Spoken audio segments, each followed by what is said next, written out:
there it is. Look at me as your father or your grandfather or something. You know, they treat me with equivalent respect. Are we ready? I'm rolling. First flight. I'm already ahead of the game.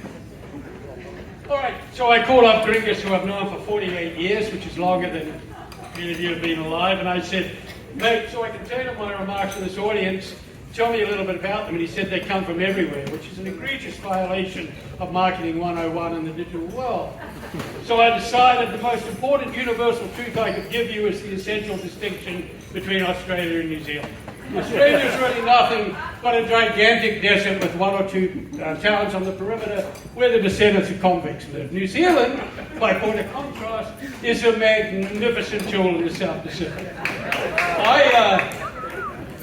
People always say to me, how come you spent 48 years in the digital news business? I always say it was a complete freaking accident.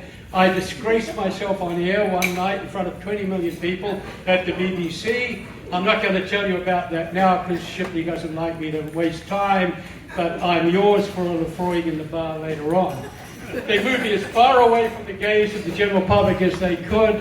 They'd invented captioning for the hearing impaired. They thought, what else can we do with the spare capacity of a television signal? They invented teletext. That's why I'm here. I'm here because I discovered moat mentality. Buffett coined this phrase. He said, with a monopoly, you have a moat, you can do whatever you like. So along comes the internet, it decompartmentalizes the newspaper. I am involved in the founding of a product called New Century Network. It's a joint venture of 9 of the biggest newspaper companies in the United States. I go down to Washington, D.C., I say, hey, listen, this is a very important thing. And like an idiot, I had a page from that news aggregation service that had the New York Times ahead of the Washington Post, and Ben Bradley laughed me out of the room. He said, not around here, that's never going to happen. So I had an idea that maybe moat mentality, where you don't talk to your audience, you just foist on them what you want, was probably a big deal. And I did this market research study in 1999, and damn me if the Chicago Tribune wasn't number 24 in its market in 1999. We knew this was going to happen. So I'm here to tell you that journalists, editors, and publishers today still act as if a moat exists. They still act as if they can get by without talking to their market. I'm here to tell you that product is everything, provided you can find a market. Now this comes for some reason as a huge surprise to a lot of people. They think, I'm a journalist. I'm not in the consumer products business.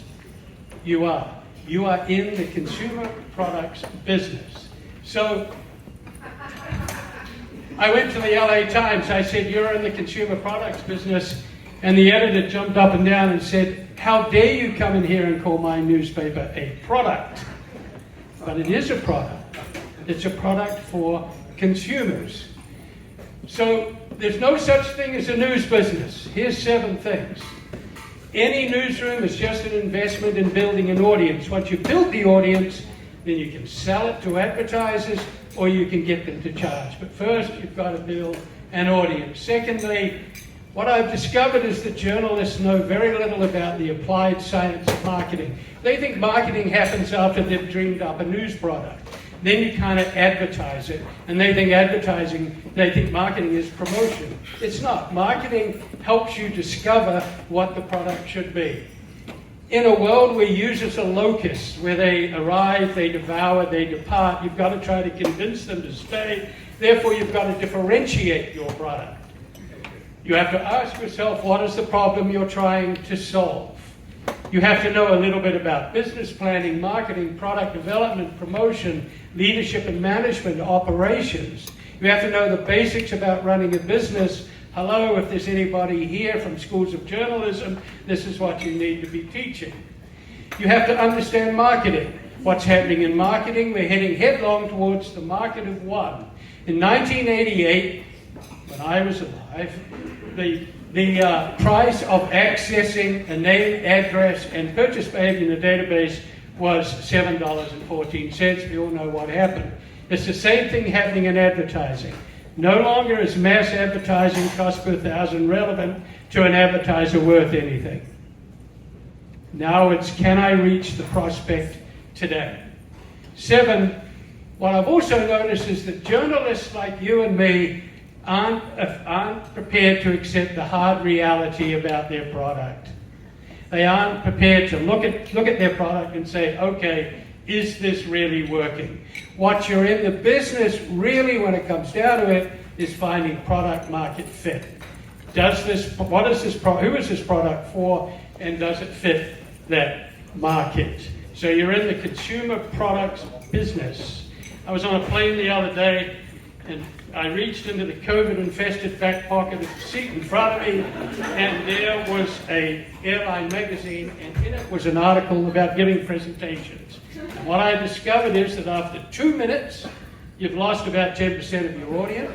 After about 4 minutes, you've lost about 30% of them.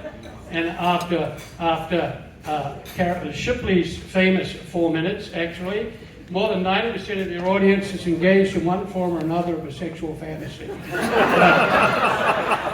I just hope this is a premature ending to this presentation, but I hope it's been as good for you as it has been for me.